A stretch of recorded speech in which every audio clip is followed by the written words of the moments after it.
Hi there everyone, welcome to another Minecraft tutorial video here on the channel, and yet again we're going to be looking at command blocks in this video. I actually have got quite an interesting tutorial for you today, and it involves this pig and this horse as part of the demonstration. I'm actually going to be showing you how to do a riding entity detector in Minecraft, and through that you can make a detector that can detect if you're riding a pig or riding a horse, and obviously it can be applied to other entities in the game that you can actually ride in the game. But I'm just using these two as an example. So as you will see here, I've got two detectors built right here. Each detector only needs 2 command blocks to get it to work. So I'm just going to quickly demo what I'm actually using here. So this is the pig detector, and this one is the horse detector, and they will only activate if I'm riding those entities. So if I go on the pig, you can see the pig detector has now activated. And then if I come off, you can see that the detector has now deactivated. And exactly the same thing for the horse detector, as you can see right there. So it's pretty straightforward. In order to get this detector to work, it's using my very simple detector design I use in most of my videos. So you have a repeating command block and a chain command block. Make sure they are both always active, so they are always running. And they also need to flow into each other like this. So very quickly here, before we get into the actual commands, I'm going to briefly explain how the game actually treats this relationship between the player and the entity when it comes to riding. So when you go on a horse like this, the game actually treats the horse as a vehicle in the game. And the idea is that because I'm effectively controlling this entity, it is classed as a vehicle.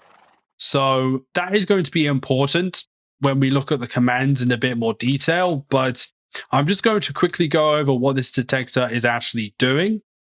So as you will see here, this first command block removes lamp, and this is to allow it to reset. And this command block right here actually does the main check. So this checks for vehicle entity, and then it will add lamp if it's true. So that's essentially what is going on here.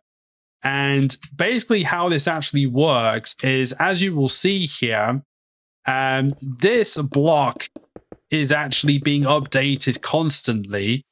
And what ends up happening is the detector removes any block that's in this position, which allows the detector to reset. And then if the vehicle entity is detected, it will then add the lamp in this position. And it will then do this constantly. And if the situation changes, then obviously this command block will remove the lamp, and then the lamp will be gone forever. So that is how the system actually resets itself. So we're now going to look at the commands in more detail. I'm going to show you in a text editor really quickly here so that you can see how it's working and you can see the commands in its entirety. Okay, everyone, we're now inside the text editor right here, and these are the 2 commands we're going to be going through. The commands will be in the description of the video, so you can copy and paste it into your Minecraft and so on.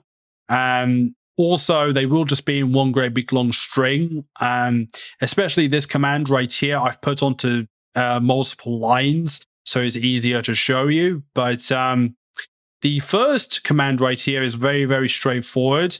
This just removes any block in the area where the lamp should be. So this is the initial reset that I was talking about before.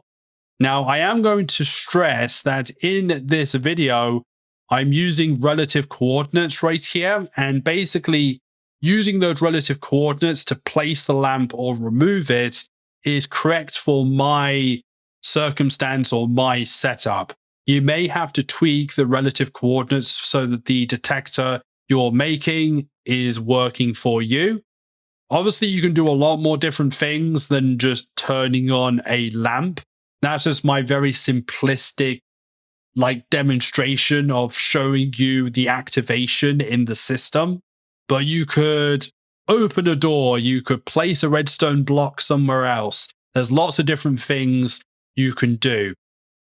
So we now also have the second command right here, and this is a execute if entity command. And what we're doing is we're doing ASP, which means the nearest player. So we're checking the nearest player, and we are then checking the data tags on that player. And this is where we're checking the RootVehicle tag. So as I said, the horse or the pig or whatever you're riding is actually considered a vehicle in the game. So you have a RootVehicle tag with an entity tag inside, and within these curly brackets here, there's an ID attribute, and then in here, you assign the entity type or the entity ID that you are checking for. So in this case, I'm checking for a horse. So this would be a horse riding detector. I would then change this to pig if I wanted to do pig, and so on. Now, if this condition is actually met, it will then run this setblock command and place a lit redstone lamp on the detector. So that allows the detector to actually activate. So as I said, this is not just restricted to horses and pigs. You can also apply it to other things like, for example, camels probably, and also striders as well. And yeah, that is about it. You only have to check one data tag on the player to get this effect to work. Alright everyone, that's about it for this tutorial video right here. If you did enjoy this video and learn something new, then I'd like to subscribe on the video. Would be very much appreciated, and make sure that you hit the notification bell to stay notified of any future videos here on the channel. And if you want to follow my socials, they're on screen and in the description. And by all means, if you want to see particular tutorials on the channel, be sure to leave me a comment and I'll have a look at them. But I hope to do some more tutorials and command block videos soon. I'll see you guys in the next video. Hope you have a nice day.